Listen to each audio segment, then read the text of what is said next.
Hello मेरे प्यारे बच्चों, स्वागत है आप सबका एक नए वीडियो में। मैं अभिषेक मिश्रा उड़ान विद्यापीठ के चैनल पे आप सबका स्वागत करता हूं। सो स्टूडेंट्स, आज इस वीडियो में मैं आपको बताने वाला हूं JC Bose university of science and technology, जो आज के समय पे वाईएमसीए फरीदाबाद के नाम से जाना जाता है। इस वीडियो में आपको कंप्लीट ऑनेस्ट रियलिटी बताने वाला हूं, बिना किसी बायसनेस के वाईएमसीए के बारे में। हम इस वीडियो में क्या बात करेंगे? फीस की बात करेंगे, रिटर्न ऑफ इन्वेस्टमेंट की बात करेंगे, रियल प्लेसमेंट स्ट्रेट की बात करेंगे, फैकल्टी और उनके क्या एकेडमिक्स प्रॉब्लम्स हैं, क्या स्ट्रेंथ है इसकी बात करेंगे, कैंपस लाइफ और एक्सपोजर की बात करेंगे, और सबसे इंपॉर्टेंट मैं आपको बताऊंगा कि यहां किसको एडमिशन लेना चाहिए और किसको नहीं लेना चाहिए। और यह वीडियो खास इसलिए भी है कि मैं आपको यहां पे ग्राउंड लेवल रियलिटी बताने वाला हूं, तो ध्यान से देखना, क्योंकि मैं यहां बताने वाला हूं यहां के हिडन प्रॉब्लम्स, यहां की ग्राउंड रियलिटी, यहां पे गलतियां क्या अवॉइड करनी चाहिए। अगर आप 2026 या 2027 में यहां पे एडमिशन लेने वाले हैं तो यह वीडियो आपकी बहुत मदद करेगा। तो बिना टाइम को वेस्ट करते हुए हम वीडियो को शुरू करते हैं। तब तक आप चैनल पे नए हो तो चैनल को सब्सक्राइब जरूर करना और वीडियो को लाइक भी करना, साथ ही बेल आइकन को दबाना ना भूलना, जिससे कोई भी इंपॉर्टेंट वीडियो आपसे मिस ना हो। और इन तक जरूर देखना, क्योंकि मैं आपको बताऊंगा कि यहाँ पे कौन सी ब्रांच लेना सबसे अच्छा रहेगा और किस स्टूडेंट को यहाँ पे एडमिशन लेना ज्यादा सही रहेगा। सो स्टूडेंट्स, चलो अब शुरू करते हैं। हम आपको मैंने बता दिया कि इसमें हम क्या क्या बताने वाले हैं, उसके साथ साथ हम यहाँ पे कट ऑफ भी बताने वाले हैं और हॉस्टल रिलेटेड चीज़ें को भी हम आपसे डिस्कस करने वाले हैं। सो स्टूडेंट्स, अब जान लेते हैं इस कॉलेज के बारे में। बहुत पुराना, बोले तो काफ़ी पुराना, 1969 का ये कॉलेज है, जो वाईएमसीए इंस्टीट्यूट ऑफ इंजीनियरिंग के नाम से पहले जाना जाता था। उसके बाद अभी ये वाईएमसीए फरीदाबाद के JC Bose institute of science and technology के नाम से जाना जाता है। जो इनटेक है, टोटल इनटेक मैं आपको बताने वाला हूं, बट इनके कुछ इंपॉर्टेंट चीजें हैं जो मैं बता सकता हूं, आपके लिए काफी इंपॉर्टेंट रहेगा आपसे डिस्कस करना। जैसे इनका कोलैबोरेशन देख लो, ये कोलैबोरेशन आपका इनका इंडो जर्मन प्रोजेक्ट पे है। उसके अलावा इन बच्चों को यहाँ के बच्चों को फॉरेन सपोर्ट मिलता है, ठीक है, वेस्ट जर्मन एजेंसी से। और इस कॉलेज का ऑब्जेक्टिव क्या है बेटा, वो आप ध्यान से देखना। ये आपका प्रैक्टिकल ओरिएंटेड टेक्निकल एजुकेशन करते हैं, ना कि सिर्फ और सिर्फ किताबी नॉलेज और अटेंडेंस पे फोकस करते हैं। ये बहुत जरूरी है। इंडस्ट्री स्पेसिफिक स्किल पे ध्यान देते हैं, तो ये चीजें आपको जानना जरूरी था। चलिए आगे बढ़ते हैं। अब यहाँ के ब्रांच के बारे में बात कर ले, कौन कौन सा ब्रांच अवेलेबल है। तो अगर हम बात करें कंप्यूटर साइंस का, तो कंप्यूटर साइंस में हमारे कितने ब्रांच हैं आप देख लो। कंप्यूटर साइंस का कोर इंजीनियरिंग, उसके अलावा कंप्यूटर साइंस में डेटा साइंस का स्पेशलाइजेशन है, बीटेक इन आईटी है, और बीटेक एक कंप्यूटर इंजीनियरिंग जो हिंदी मीडियम का चलता है। हिंदी मीडियम का मतलब ये नहीं होता बेटा कि आपका जो कोर्स है पूरा हिंदी में रहेगा। हिंदी मीडियम का मतलब ये होता है कि उसके जो एग्जामिनेशन पेपर्स आते हैं वो हिंदी में आते हैं। इसकी कट ऑफ बाकी के कंपेयर में थोड़ी लो जाती है, बाकी और कुछ भी विशेष डिफरेंस नहीं है। आपका जो डिपार्टमेंट है, computer engineering, electrical engineering, electronics engineering, civil engineering, mechanical engineering. अब इस तरह से बोल सकते हैं कि ये इनके कोर मेंबर हैं, बाकी ये इनके सबऑर्डिनेट है। इलेक्ट्रिकल में इनमें कोई स्पेशलाइजेशन नहीं है, सिर्फ और सिर्फ इलेक्ट्रिकल इंजीनियरिंग के ब्रांच है। इलेक्ट्रॉनिक्स में देखा जाए तो इलेक्ट्रॉनिक्स इंजीनियरिंग के स्पेशलाइजेशन इंटरनेट ऑफ थिंग है। उसके अलावा इलेक्ट्रॉनिक्स एंड कम्युनिकेशन इंजीनियरिंग है, इलेक्ट्रॉनिक्स एंड कंप्यूटर इंजीनियरिंग है। तीन ब्रांचें हैं। सिविल इंजीनियरिंग में बात करें तो सिविल इंजीनियरिंग और इन्वायरमेंटल इंजीनियरिंग है। मैकेनिकल में मैकेनिकल इंजीनियरिंग है। उसके अलावा BTech in robotics and AI है। और बीटेक आपका जो मैकेनिकल इंजीनियरिंग का हिंदी मीडियम भी चलता है, जो कि इस कॉलेज का सबसे लोएस्ट कट ऑफ मेरे हिसाब से देखने को मिल जाता है इसमें। अगर बात करें इनके एलिजिबिलिटी क्राइटेरिया का, तो मैक्सिमम स्टेट गवर्नमेंट का कॉलेज का जो एलिजिबिलिटी क्राइटेरिया है वो 42% और 45% रहता है। 12th में 40% और 45%। जनरल, ईडब्ल्यूएस और ओबीसी का 45% के आसपास रहता है, और एससी एसटी पीडब्ल्यूडी का 40% मार्क्स रहता है। ठीक है, ये आप देख सकते हो। Obtain at least 45 marks and 40% marks in case of candidate belonging to reserve category. ठीक है। 10+2 में मैंडेटरी क्या क्या है? मैथ, फिजिक्स, केमिस्ट्री, आप डिपार्टमेंट वाइज चीजें मैंडेटरी है। तो आप देख सकते हो कि physics, mathematics, chemistry, computer science, electronics, information, ये सारे ब्रांचों के लिए सारी क्राइटेरिया बताई गई है। अब बात करते हैं कोर्स इनटेक के बारे में। स्टूडेंट्स ध्यान से सुनना, और अगर आपको कोई भी समस्या आ रही है तो आप कमेंट सेक्शन में जरूर बताइएगा, जिससे हम उस समस्या का समाधान करने में आपकी मदद कर पाएंगे। कंप्यूटर इंजीनियरिंग की बात करें तो टोटल 120 सीट कंप्यूटर इंजीनियरिंग में है। स्पेशलाइजेशन में इसके 60 और 30 सीट इनके हिंदी मीडियम वाले उसमें है, हिंदी लैंग्वेज वाले में। तो टोटल बात करें सिर्फ कंप्यूटर साइंस का तो 120, 240, 270 सीटें यहाँ पे कंप्यूटर साइंस की हैं। साथ ही साथ मैं आपको बताना चाहता हूं कि यहाँ पे कंप्यूटर साइंस का बहुत अच्छा प्लेसमेंट है। दिल्ली से सटा हुआ कॉलेज है, बिल्कुल दिल्ली मेट्रो से कनेक्टेड है। तो बच्चों को बहुत ज्यादा ऐसा कुछ नहीं सोचना है कि यह कॉलेज हरियाणा के किसी गांव में है। ठीक है, दिल्ली मेट्रो से कनेक्टेड कॉलेज है, तो कनेक्टिविटी बहुत अच्छी होने वाली है। बात करें इलेक्ट्रिकल इंजीनियरिंग की तो इलेक्ट्रिकल इंजीनियरिंग में टोटल 60 सीट है। इलेक्ट्रॉनिक्स इंजीनियरिंग की बात करें तो इलेक्ट्रॉनिक्स में 60 है, और इलेक्ट्रॉनिक्स आईओटी में भी 60 सीट है। सिविल इंजीनियरिंग की बात करें तो 60 सीट आपकी सिविल इंजीनियरिंग में देखने को मिल जाती है। इन्वायरमेंटल में केवल और केवल 30 सीटें हैं। मैकेनिकल में 120 सीट आपको देखने को मिल जाएगी, और मैकेनिकल का जो रोबोटिक्स एंड एआई है उसमें 30 सीट्स है, और 30 सीट्स है मैकेनिकल के हिंदी मीडियम में। तो ये रहा इनका इंटेक। अब आगे बात करते हैं प्लेसमेंट की। आप सारे बच्चों को और जितने पेरेंट्स हमारा वीडियो देख रहे हैं सबको इस चीज़ का इंतजार था, क्योंकि आजकल लोग जो बीटेक कर रहे हैं, इंजीनियरिंग कर रहे हैं, उनका मेन मोटो अर्निंग है। बहुत कम परसेंट ऑफ स्टूडेंट्स ऐसा बचा है जो रिसर्च में जाना चाहता है, हायर स्टडी में जाना चाहता है। तो अब बात करेंगे प्लेसमेंट की। तो परसेंटेज प्लेसमेंट की बात करते हैं। बीटेक इन सी कंप्यूटर इंजीनियरिंग 96% प्लेसमेंट है भाई, बहुत अच्छा प्लेसमेंट है। कंप्यूटर साइंस इंजीनियरिंग में डेटा साइंस में 92, आईटी में 97, ईसीई में 94% है। अगर बात करें आईओटी, ईसीई आईओटी में 72%, EL electronics and communication 85%, mechanical में 84%। सिविल में परसेंटेज प्लेसमेंट बहुत कम है बेटा, और उसके साथ साथ इन्वायरमेंटल में तो काफी अच्छा प्लेसमेंट है। रीजन ये है इन्वायरमेंटल इंजीनियरिंग बहुत सारे बच्चों को नहीं पता क्या होता है। बेसिकली इन्वायरमेंटल इंजीनियरिंग की रिक्वायरमेंट आज के समय पे हर प्रोडक्शन कंपनीज को होती है। वो उनके इन्वायरमेंट के एक्सपेक्ट को कैलकुलेट करते हैं, कंप्लीट करते हैं। ठीक है, अगर बात करें सैलरी की तो नंबर ऑफ एलिजिबल स्टूडेंट्स देख सकते हैं। कंप्यूटर साइंस में 133 थे, जिसमें 128 प्लेस्ड हो गए हैं।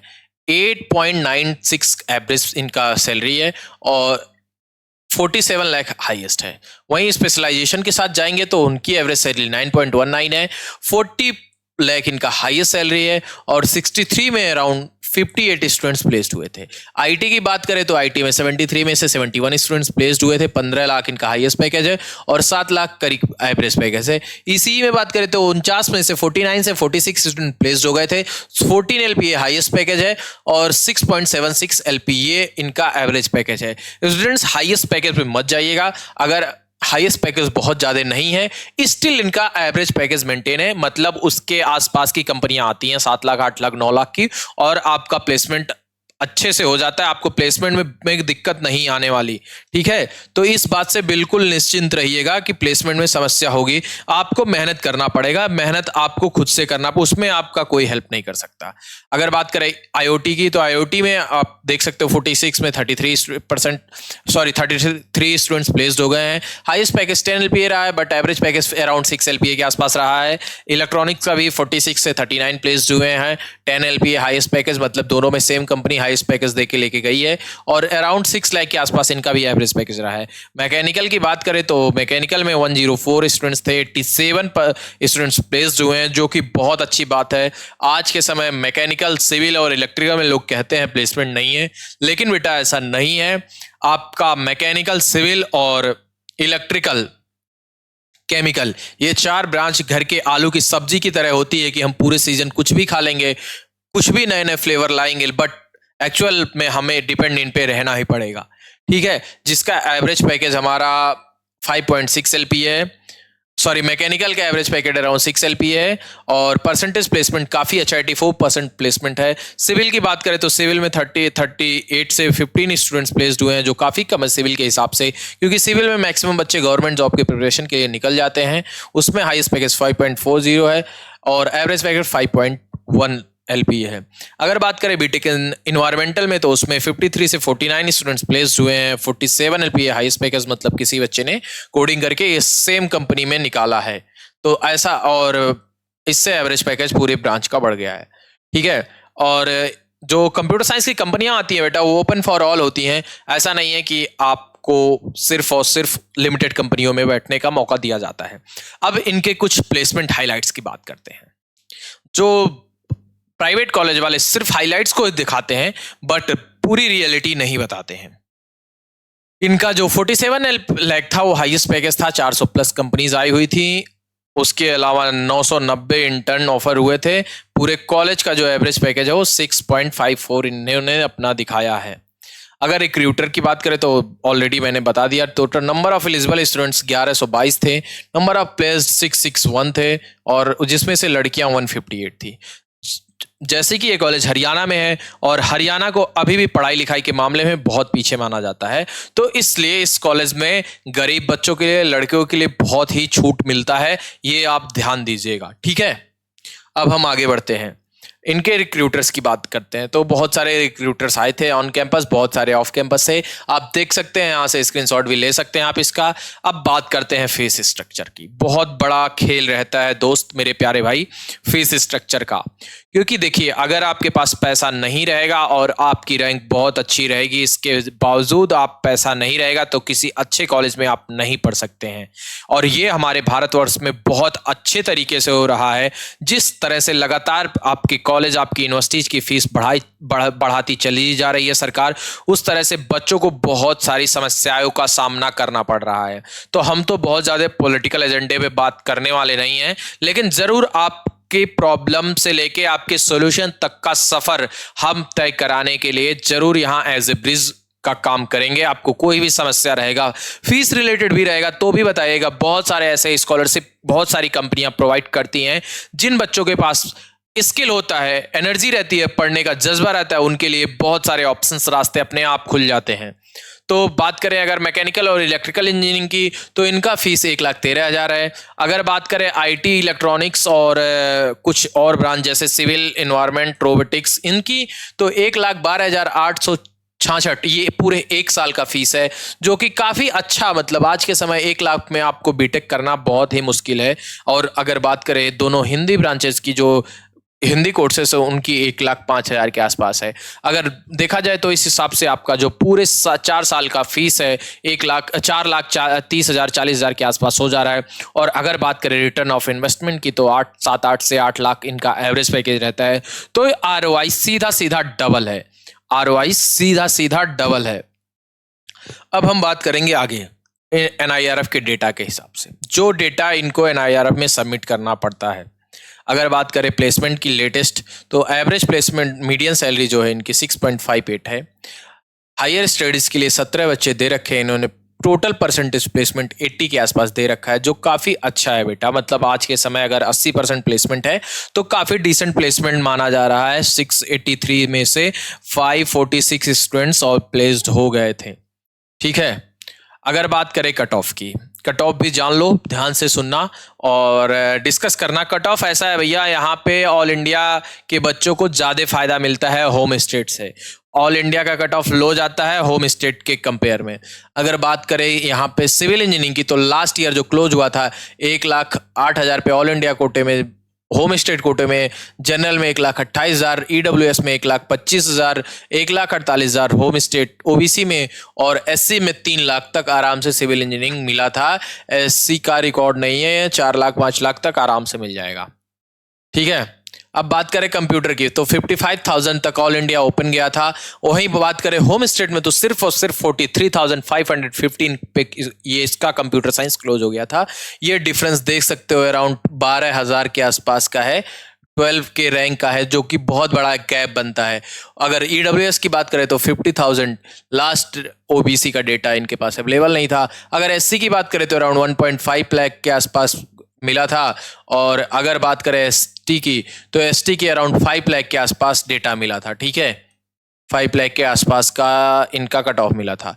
अगर कंप्यूटर हिंदी की बात करें, जो हिंदी ब्रांच है उसमें अदर स्टेट से बच्चों ने ऑप्ट नहीं किया था, बट होम स्टेट में 1,26,000 तक जनरल कैटेगरी, ईडब्ल्यूएस में 1,25,000 तक, ओबीसी 1,28,000 तक, 3 लाख तक एससी और 7 लाख तक एसटी होम स्टेट के बच्चों ने इसे ऑप्ट किया था। Computer science specialisation in data science 58,000 all India rank, 47,000 all India कोटे में और 47,000 होम स्टेट कोटे में। ईडब्ल्यूएस में 45,000, 61,000 रैंक आपका ओबीसी में। एससी में 1,56,000 और 6 लाख के अराउंड आपका गया था एसटी कैटेगरी होम स्टेट में। अगर बात करें इलेक्ट्रिकल इंजीनियरिंग की, इलेक्ट्रिकल इंजीनियरिंग आप देख सकते हैं कि 72,000 पे क्लोज हो गया था ऑल इंडिया पे। अगर बात करें होम स्टेट में तो 85,000 तक गया था।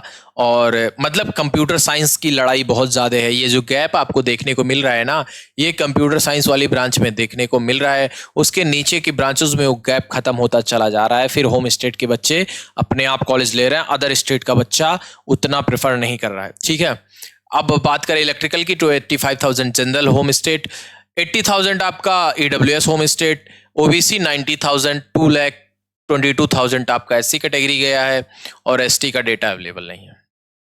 अगर बात करें ईसीई का तो ECE home state general all India में 67,000 गया है, home state general 69,000, EWS general 68,000, 74,000 गया है ओबीसी का। अगर बात करें ईसीई विथ कंप्यूटर साइंस के साथ जो ब्रांच है, उसमें आपका होम स्टेट ऑल इंडिया गया है 66,000 तक, होम स्टेट गया है 65,000 जनरल और ईडब्ल्यूएस में गया है 73,000 और एससी कैटेगरी में 2 लाख तक आराम से गया है।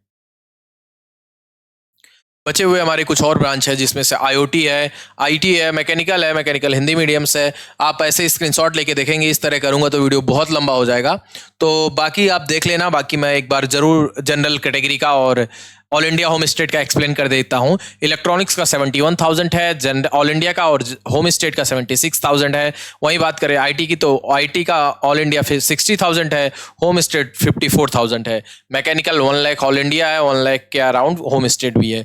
अगर आपका मैकेनिकल में हिंदी मीडियम की बात करें तो ऑल इंडिया कोटे से एडमिशन नहीं दिख रहा है, 2.5 से 3 लाख में आपको होम स्टेट में मिल जाएगा। अगर रोबोटिक्स और एआई की बात करें तो 63,000 पे ऑल इंडिया कोटे में क्लोज हुआ था और 60,000 पे होम स्टेट कोटे में क्लोज हो गया था। अगर आप SC ST कैंडिडेट है तो 2.5 3 लाख 4 लाख तक ये कॉलेज बहुत आराम से आपको देखने को मिल जाएगा, आपको परेशान नहीं होना है।